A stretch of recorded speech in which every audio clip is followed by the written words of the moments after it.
Kali ini kita keluyuran di Benteng Van de Bos, atau yang lebih dikenal sebagai Benteng Pendem.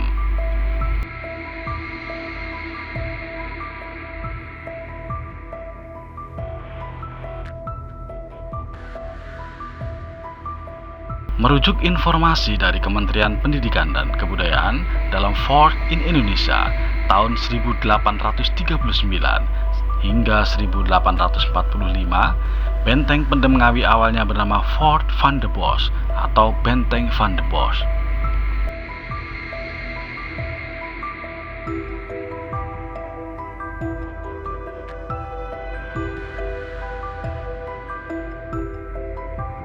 Pada abad 19, Ngawi menjadi salah satu pusat perdagangan dan pelayaran dan dijadikan pusat pertahanan Belanda di wilayah Ngawi dan sekitarnya dalam Perang Diponegoro pada tahun 1825 hingga 1830.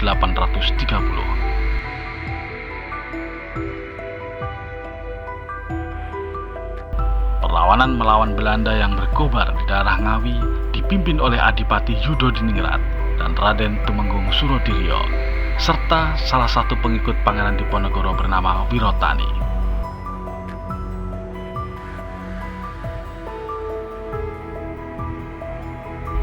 Pada tahun 1825, Kabupaten Ngawi dan Kecamatan Ngawi berhasil direbut dan diduduki oleh Belanda. Untuk mempertahankan kedudukan dan fungsi strategis Ngawi, serta menguasai jalur perdagangan, pemerintah Hindia Belanda membangun sebuah benteng yang selesai pada tahun 1845, yaitu Benteng Van de Bos.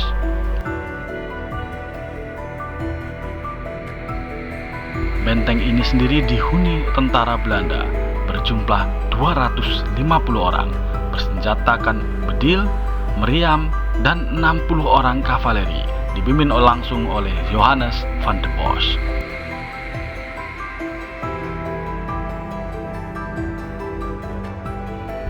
Dipilihnya lokasi Ngawi untuk pembangunan Benteng Van de Bos karena Sungai Bengawan Solo dan Bengawan Madiun kala itu merupakan jalur perdagangan yang strategis, di mana jalur lalu lintas sungai dapat dilayari oleh perahu-perahu yang cukup besar sampai ke bagian hulu. Kala itu perahu-perahu tersebut memuat berbagai macam hasil bumi berupa rempah-rempah dan palawija dari Surakarta, Ngawi menuju Gresik. Demikian juga Madiun, Ngawi dengan tujuan yang sama.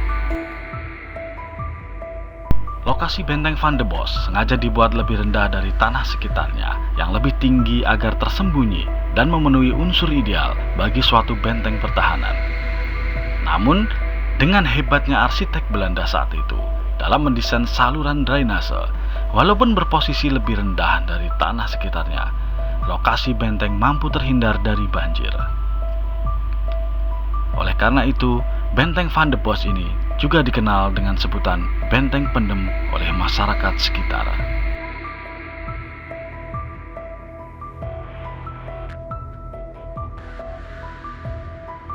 Melihat usaha Belanda dalam menguasai wilayah Ngawi, Pangeran Diponegoro tidak tinggal diam.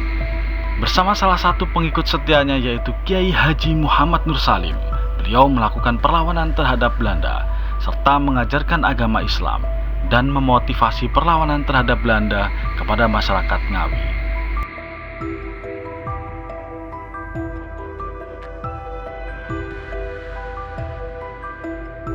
Konon Kiai Haji Muhammad Nur Salim memiliki kekuatan kebal terhadap peluru dan senjata, sehingga membuat pasukan Belanda merasa terdesak saat utusan Pangeran Diponegoro tersebut melakukan perlawanan bersama pasukannya.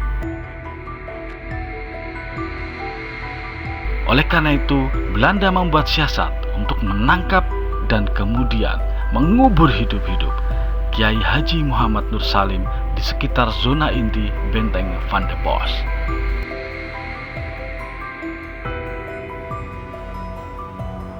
Fakta menarik dari Benteng Pendem ini adalah lubang pintu dan jendela yang ada di Benteng Pendem Ngawi diketahui lebih banyak jumlahnya dibanding pintu di bangunan bersejarah Lawang Sewu dengan total 510 buah lubang pintu dan jendela.